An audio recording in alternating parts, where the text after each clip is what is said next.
आइए जानते हैं आज की प्रमुख अंतर्राष्ट्रीय खबरों को। उससे पहले एक नजर आज की हेडलाइंस पे।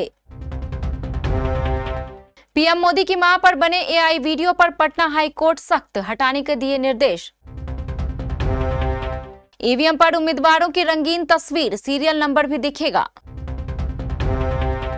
आरोपी गगनप्रीत को कोर्ट से तगड़ा झटका, बढ़ाई गई न्यायिक हिरासत।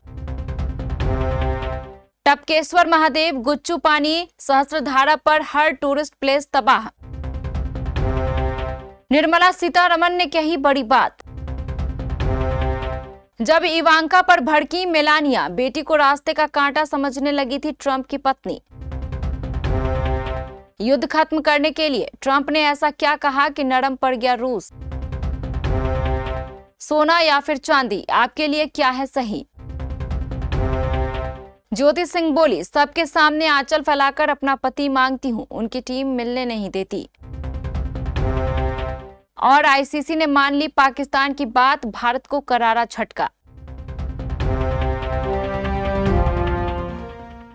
पटना हाई कोर्ट के कार्यकारी मुख्य न्यायाधीश पीवी बजंतरी की कोर्ट ने एक महत्वपूर्ण निर्देश जारी किया है। कोर्ट ने कांग्रेस द्वारा प्रधानमंत्री की मां पर बनाए गए एक एआई वीडियो को सभी सोशल मीडिया प्लेटफॉर्मों से हटाने का आदेश दिया है। यह निर्देश एक सुनवाई के दौरान दिया गया। बता दें, बिहार कांग्रेस ने ट्विटर पर मोदी की दिवंगत मां का एआई के इस्तेमाल के जरिए निर्मित कथित वीडियो को साझा किया गया। वीडियो में प्रधानमंत्री अपनी दिवंगत मां के बारे में सपने देखते हुए नजर आ रहे हैं, जो चुनावी राज्य बिहार में उनकी राजनीति को लेकर है और मां मोदी की आलोचना करती दिख रही हैं। बिहार में नवंबर में विधानसभा चुनाव हो सकते हैं। इससे पहले भारत निर्वाचन आयोग ने ईवीएम मतपत्रों को अधिक पठनीय बनाने के लिए दिशा निर्देशों में संशोधन किया है, जिसके मुताबिक ईवीएम में पहली बार उम्मीदवारों की अब रंगीन तस्वीरें दिखाई देंगी। इसके साथ ही सीरियल नंबर भी अधिक प्रमुखता से प्रदर्शित किया जाएगा। इस गाइडलाइंस की बिहार चुनाव से ही शुरुआत होगी। यह प्रयोग बिहार में किया जा रहा है, इसके बाद अन्य राज्यों में इसे बाद में लागू किया जाएगा। ईसीआई की इस नई गाइडलाइंस के तहत उम्मीदवारों का चेहरा बैलेट पेपर पर 3/4 के हिस्से को घेरेगा। इससे मतदान की पहचान करने में आसानी होगी। इसके अलावा सीरियल नंबर्स को भी अब पहले से ज्यादा प्रमुखता दी जाएगी। निर्वाचन आयोग ने चुनाव की पारदर्शिता बनाए रखने के साथ साथ मतदाताओं की सुविधा को ध्यान में रखते हुए ये गाइडलाइंस जारी की है।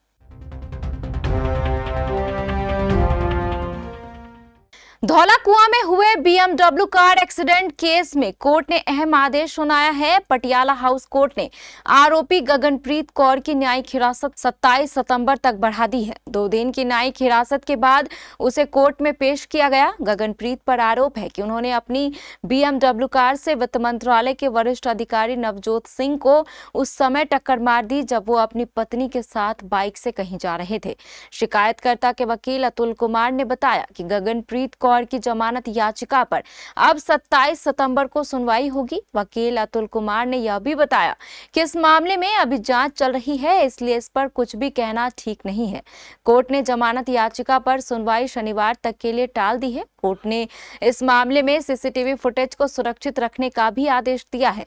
यह आदेश गगनप्रीत कौर की अर्जी पर दिया गया है। अब इस मामले पर गुरुवार को सुनवाई होगी। उत्तराखंड की राजधानी देहरादून, जो पर्यटन स्थलों के लिए मशहूर है, आपदा का शिकार हो गया है। देहरादून के कई पर्यटन क्षेत्रों में मंगलवार को आई आपदा ने सब कुछ तबाह कर दिया है। देहरादून के टपकेश्वर महादेव मंदिर, गुच्चू पानी, सहस्त्रधारा, माल देवता के साथ ही मसूरी में भट्टा फाल सहित कई स्थानों पर भारी बारिश ने कहर बरपाया है। ऐसा ही हाल तीर्थ नगरी और योग नगरी के नाम से पहचाने जाने वाले ऋषिकेश का हुआ है। जिन पर्यटक स्थलों में तबाही मची है, उनको ठीक होने में समय लगेगा, लेकिन फिलहाल आपदा के चलते पर्यटकों की कमी जरूर खलेगी। वहीं इस आपदा में 13 लोगों की जान चली गई, जबकि 6 लोग लापता हैं। जीएसटी में बदलाव के ऐलान के बाद से माना जा रहा है कि देश की अर्थव्यवस्था में पंख लग जाएंगे। वित्त मंत्री निर्मला सीतारमण ने बुधवार को कहा कि जीएसटी में बदलाव से आम लोगों के पास 2 लाख करोड़ रुपए आएंगे। इससे लोग अपनी मर्जी से ज्यादा खर्च कर पाएंगे। विशाखापत्तनम में नेक्स्ट जेन जीएसटी रिफॉर्म्स पर एक कार्यक्रम में वित्त मंत्री ने यह बात कही। उन्होंने कहा कि 99% सामान जिनसे 12% रेवेन्यू आता है अब 5% जीएसटी के दायरे में आएंगे। इससे मिडिल क्लास और गरीबों को बहुत फायदा होगा। निर्मला सीतारमण के अनुसार जीएसटी काउंसिल का यह फैसला उपभोक्ताओं पर टैक्स का बोझ कम करने और अर्थव्यवस्था में पैसे को तरलता बढ़ाने के लिए है। निर्मला सीतारमण ने कहा कि देश के विभिन्न उद्योगों को जो फायदे मिलेंगे वे इन नेक्स्ट जेन जीएसटी रिफॉर्म से जनता के लिए 10 गुना ज्यादा होंगे।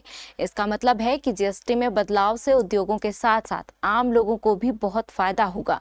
उन्होंने यह भी बताया कि जीएसटी से होने वाली कमाई साल 2018 में 7.19 लाख करोड़ रुपए से बढ़कर साल 2025 में 22.8 लाख करोड़ रुपए हो गई है। उन्होंने यह भी बताया कि जीएसटी से होने वाली कमाई साल 2018 में 7.19 लाख करोड़ रुपए से बढ़कर साल 2025 में 22.08 लाख करोड़ रुपए हो गई है। उन्होंने यह भी कहा कि टैक्स भरने वालों की संख्या 65 लाख से बढ़कर 1.51 करोड़ हो गई है, यानी ज्यादा लोग टैक्स भर रहे हैं और सरकार की कमाई भी बढ़ रही है।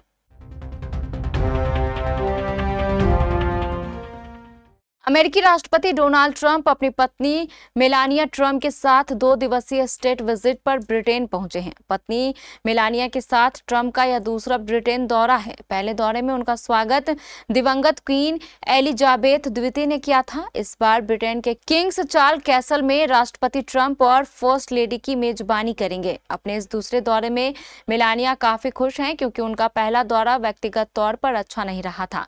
मेलानिया के करीबी सूत्रों ने बताया कि इस बार वो अपने दौरे को लेकर काफी उत्साहित हैं क्योंकि पिछली बार उनकी सौतेली बेटी इवांका और उनके पति भी साथ गए थे, जिससे वो जल भुन गई थी। मेलानिया नहीं चाहती थी कि जब वो ट्रंप के साथ महारानी एलिजाबेथ से मिले तो इवांका और उनके पति साथ जाएं।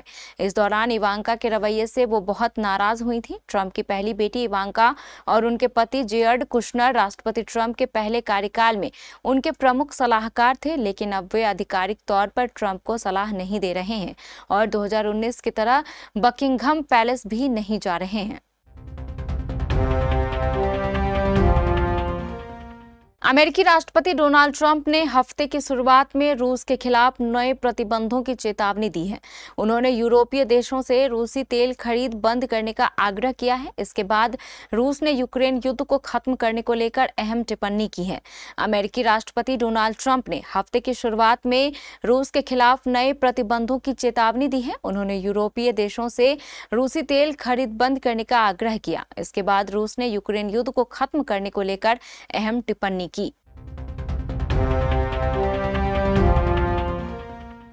पिछले 1 साल में सोना और चांदी दोनों ही धातुओं ने जबरदस्त रिटर्न दिया है। जहां शेयर बाजार लगभग ठहरा रहा, वहीं गोल्ड सिल्वर ने निवेशकों की चमक बढ़ा दी। 17 सितंबर 2024 से 15 सितंबर 2025 के बीच सोना और चांदी दोनों ही 40% से ज्यादा चढ़ गए। ऐसे में बड़ा सवाल ये है कि आपके लिए कौन ज्यादा बेस्ट हो सकता है, सोना या फिर चांदी। अगर आपने 1 साल पहले सोना या चांदी खरीदी होती तो आज आपकी जेब अच्छी खासी गर्म होती, क्योंकि पिछले 1 साल में दोनों ही धातुओं ने जबरदस्त रिटर्न दिया है। जहां शेयर बाजार लगभग ठहरा रहा, वहीं गोल्ड सिल्वर ने निवेशकों की चमक बढ़ा दी।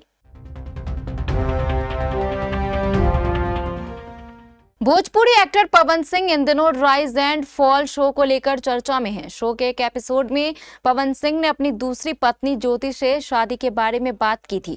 दोनों के बीच रिश्ते ठीक नहीं हैं, मामला तलाक तक पहुंच गया है। इसी बीच पवन सिंह की पत्नी ने अपने एक इंटरव्यू के माध्यम से गुहार लगाई है कि मेरे पति को लौटा दो। दरअसल बीते दिनों ज्योति ने इंस्टा पोस्ट में लिखा था कि पवन सिंह ना तो उनसे मिलते हैं और ना ही बात करते हैं, इसलिए उनके पास सुसाइड करने के अलावा दूसरा कोई ऑप्शन नहीं बचा है।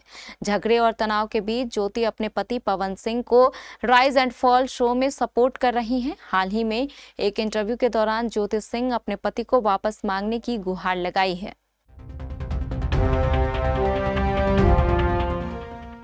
एशिया कप में जारी विवाद के बीच आईसीसी यानी इंटरनेशनल क्रिकेट काउंसिल ने ऐसा बीच का रास्ता निकाला है जिससे सांप भी मर जाएगा और लाठी भी नहीं टूटेगी।